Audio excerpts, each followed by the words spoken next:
Terlihat seseorang bertudung merah berjalan di dalam sebuah gua sambil bawa obor, menghampiri sebuah altar yang pada dinding altar tersebut terdapat ukiran-ukiran buatan manusia dengan gambar beberapa tanaman, seekor rusa, dan seekor singa. Kira-kira ini gambar apa ya? Lanjut, adegan di sebuah hutan. Terlihat ada seekor rusa yang sedang memakan tumbuhan kecil dengan bunga berwarna biru. Dan tak lama berselang, rusa itu mati. Dan edan, rusa itu hirup deui. Cerita berlanjut dengan diperlihatkan dua orang warga yang menceritakan sebuah rumor yang mengatakan bahwa orang-orang Jurchen mencari ginseng liar ke Pesyagun habis dibantai karena daerah itu terlarang dan konon ada monster yang menyeramkan. Dan diperlihatkan beberapa pasukan yang melihat tumpukan mayat tak berbusana yang ternyata mereka adalah orang-orang Jurchen. Kemudian scene beralih ke desa perbatasan, di mana terlihat ada seorang ibu dan anak dari kaum atas. Orang berada lah ya, simpelnya. Yang sedang membeli daging babi di sana. Daging tersebut diangkut oleh pelayan ibu tersebut.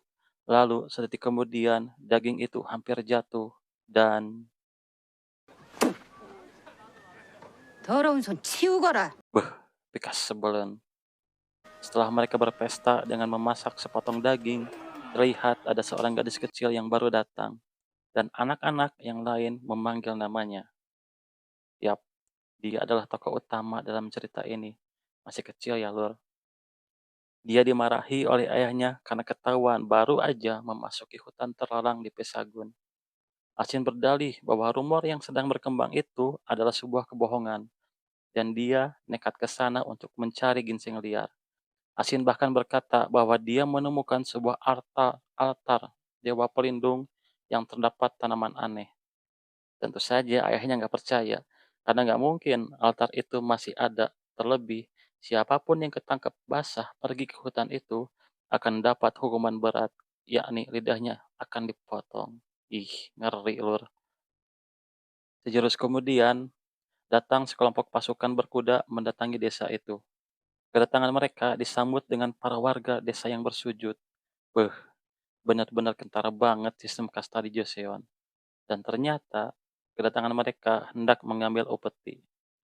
Kelompok tersebut dipimpin oleh seorang komandan. Nah, biar gampang, kita sebut aja komandan itu dengan panggilan Asep ya, Lur. Asep menceritakan bahwa terdapat 15 orang Jurchen yang tewas dibantai saat mencari ginseng liar.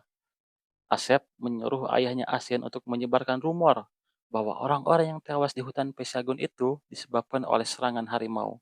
Dan ternyata dia manut-manut aja selama ini karena dijanjikan jabatan di pemerintahan oleh si Asep. Eleh, eleh, pantesan tergiur ya.